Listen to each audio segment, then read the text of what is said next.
All right, so in this one, we've got our images loaded in, but I want to actually have an entire table. And I want to use a custom table framework, custom component framework, I should say. And this is Material UI. It's a very good component library for what we're trying to do here. So I'm going to run this here.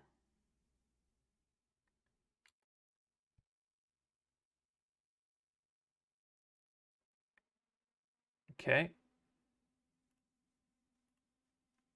So we ran this and installed Material UI. Now we can start working on making a table.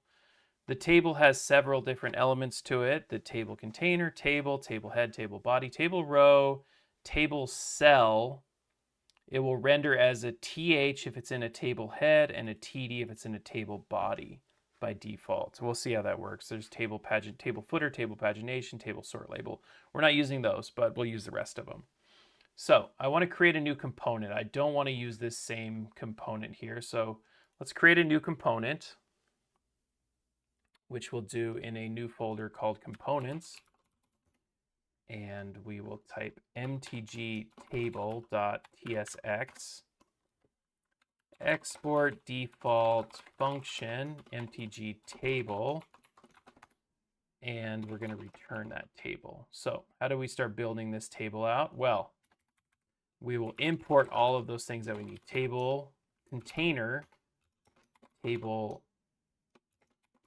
head, table body, table row, table cell. So we load all of that stuff in from Material UI. That only works because we imported that, so it's not giving us any issues. And now let's start structuring a table. So the outermost element is actually table container.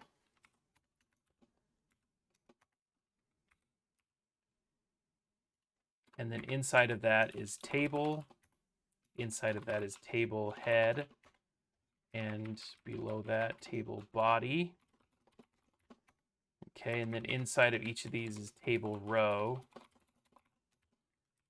Table row. The table head should really only have one table row. The table body can have as many rows as we want. And then inside of that, we start doing the table cells.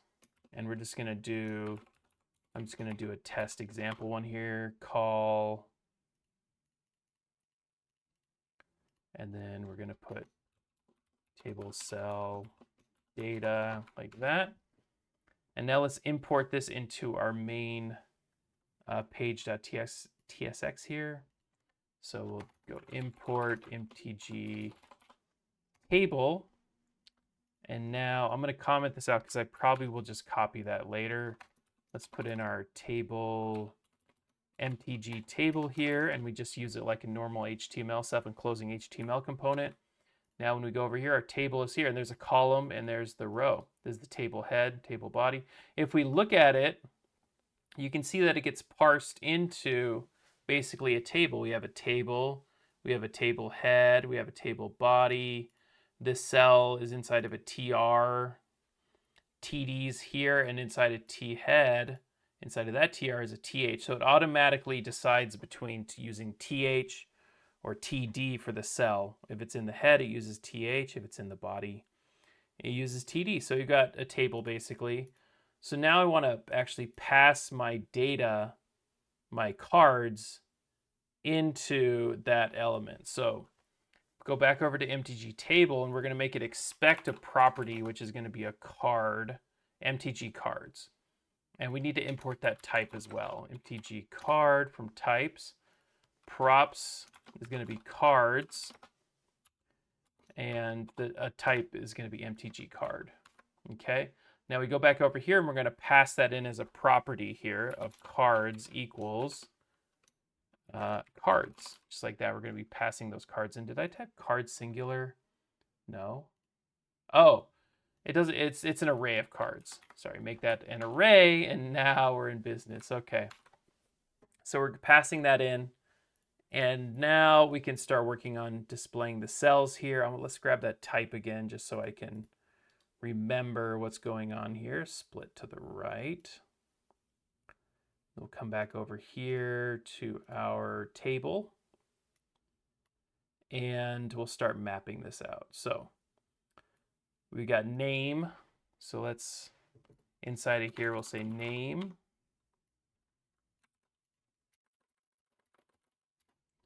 Name, image, mana cost, CMC, Oracle text, flavor text. Okay, so now we got all these columns here. Now we're going to map these to rows here. So we need to map a table row for each card. So we'll take our cards, which is props.cards because it's passed in as a property here, .map, and then inside of here, we're going to have our card and our I value so that we can make sure that we're following the rules there. And then inside of here, we'll create our table row. So put this entire table row inside of the map. Make sure that we have a key property on the outermost HTML element here, which is their table row, key equals I, and then we start replacing these. So this will be card.name, but it's got to be inside of curly brackets, card.name. Now here we're going to do the image. I'm going to come back to that in a second, but I just want to get the rest of the stuff done first. Card dot mana cost, card.cmc, card.oracle text, and card.flavor text, just like that. And now we have all that information in there. We just need to get the image showing. See, some of them don't have flavor text. That's totally fine. Wow, that one's really not descriptive.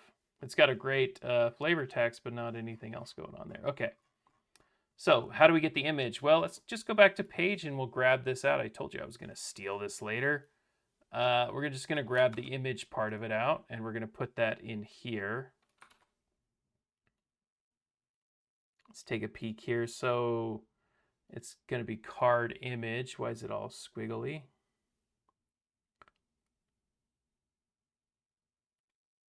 Oh, we don't need a key.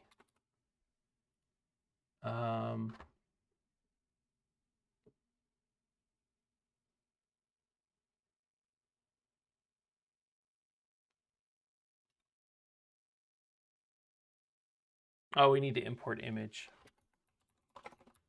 There we go.